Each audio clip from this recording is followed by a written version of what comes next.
then who prepared the Mujahideen?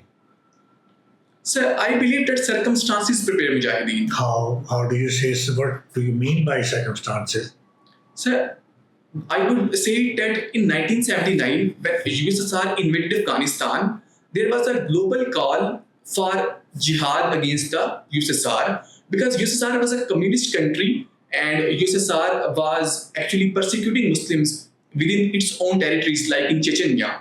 So Muslims had a belief, and Muslims still hold that belief, that communism is an anti-Islam ideology. So when there was a global call for jihad against USSR, the Muslims all across the world converged in Afghanistan to fight a war against USSR.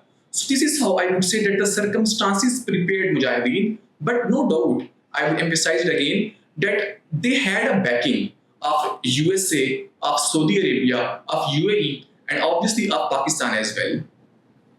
Okay, so they had the backing and they had the support, they had the fund, they were provided with the training. Right, sir. And obviously there was a bigger cause of America and Pakistan, and they were used. Right, sir. And they backed Mujahideen. Right, sir. And once the objective was achieved by America, why they were abandoned? मेरा वहीं पे आ गया तुम्हारा सवाल कि फिर आपने उनको नो लिफ्ट क्यों करा दी? That's why they became the terrorists and they became against you, because you disowned them later on. Right, sir. It would again come to the point about the convergence or divergence of interests. In 1980s, there was a convergence of interest between the Mujahideen and USA.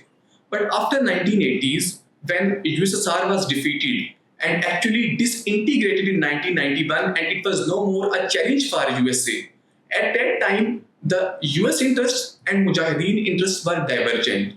So that divergence of interests made sure that they were at odds and at loggerheads drawn against each other.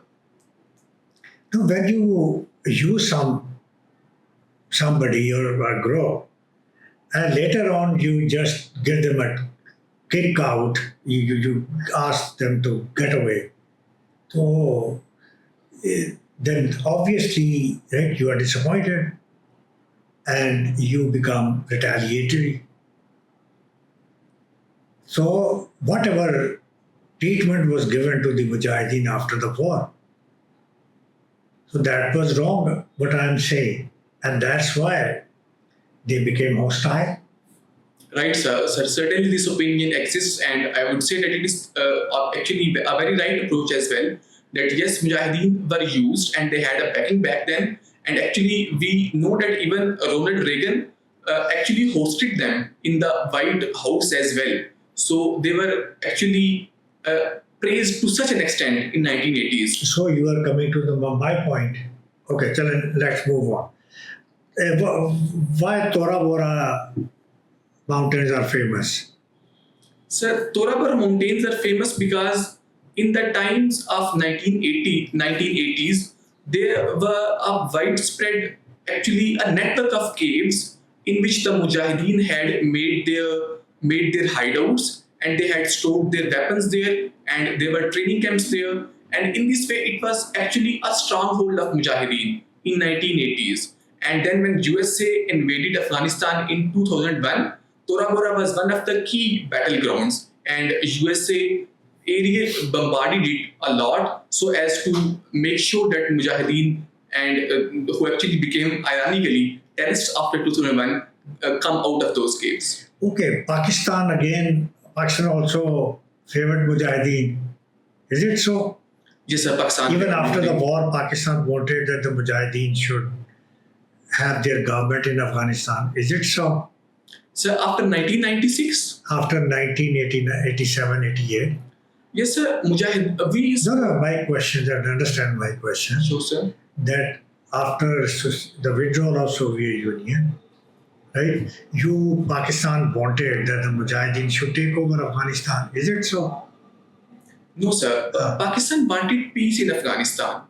And Pakistan made sure that the peace and stability prevails in Afghanistan, and for that purpose, Pakistan actually made sure that all the Taliban and other Mujahideen groups sit together on the same table and decide amongst themselves that who should rule Afghanistan.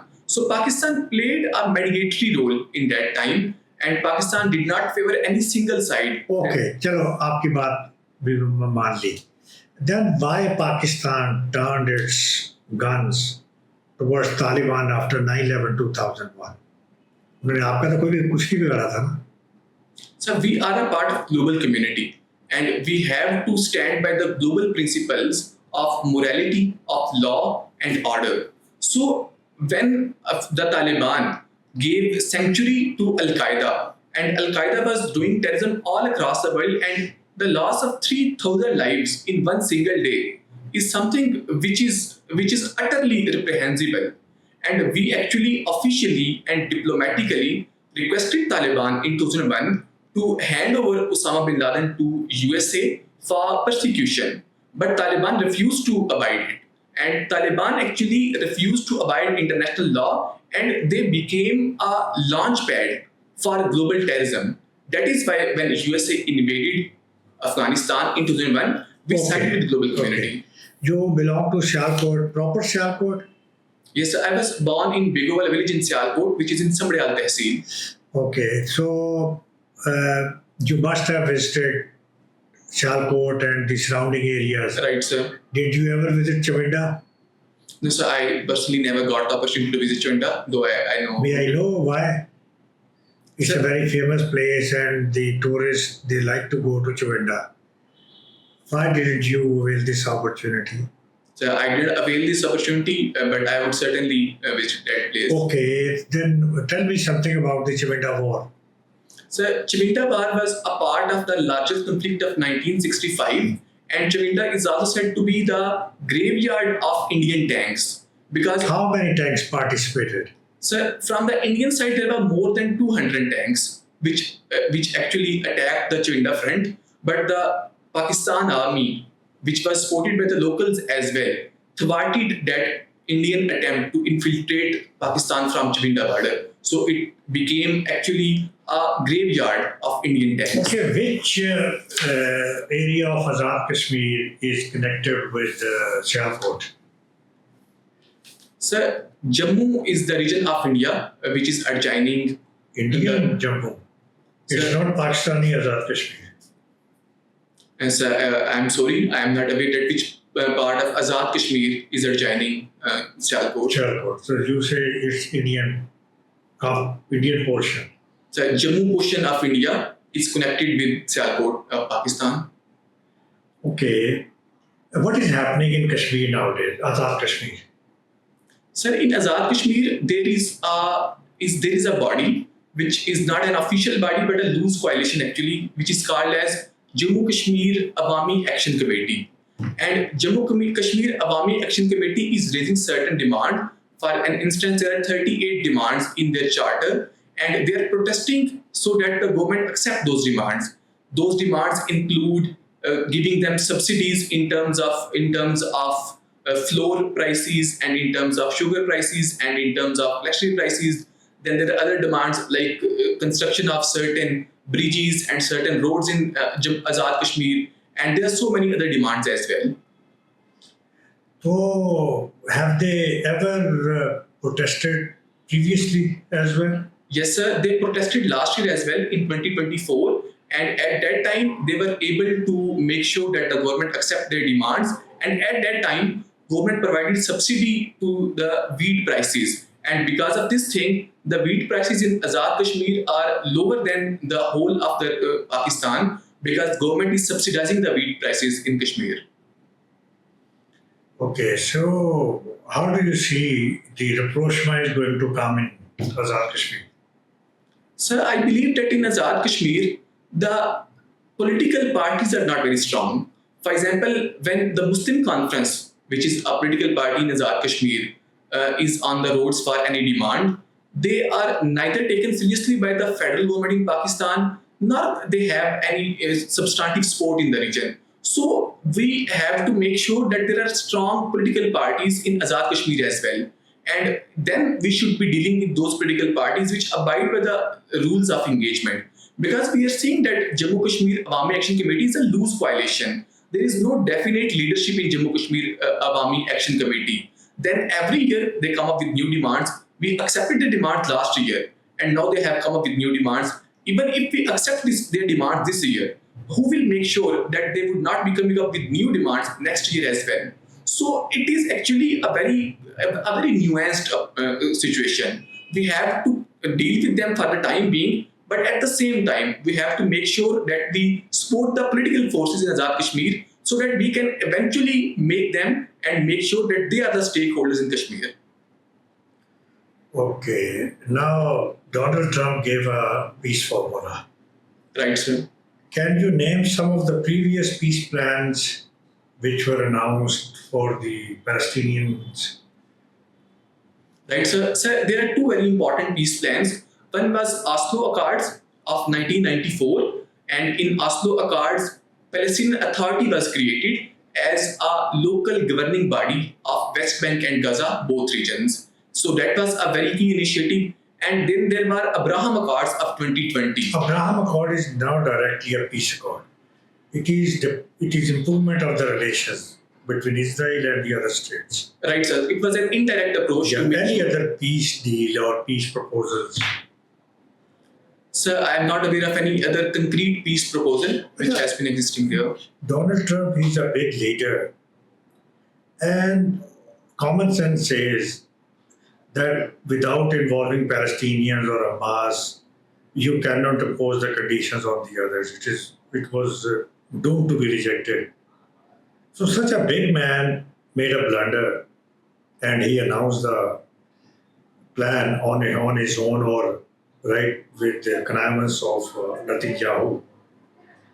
So I want to know your comments that why did he do it and why he decided to ignore the Palestinians and how he expected that they will accept it simply. Right, sir.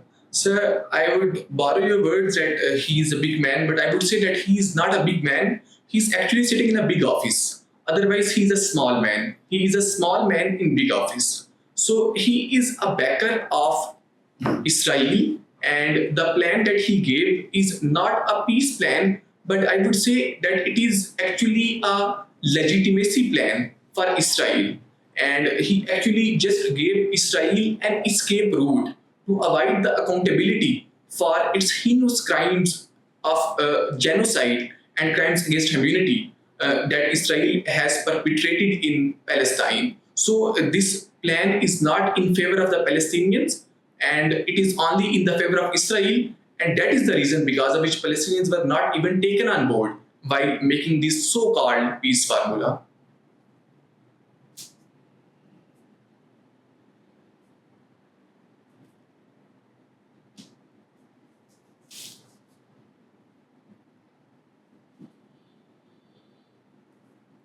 नहीं जबकि पहले ही मतलब the whole world expected that this will be a flop show, and still he gave the formula. So we always have to strive for peace because even in this formula, this is at least better than doing nothing. There are two very good things in this formula as well. Number one is that there would be ceasefire, and when there would be ceasefire, the daily loss of lives of Palestinians will be halted. Then secondly, a good point in this formula is the continuation and resumption of aid to the Palestinians. And now when the UN itself has highlighted that there is a famine condition in Palestine, so in such a situation, it is very important that the aid goes to the Palestinians. So there are a few good things about it as well.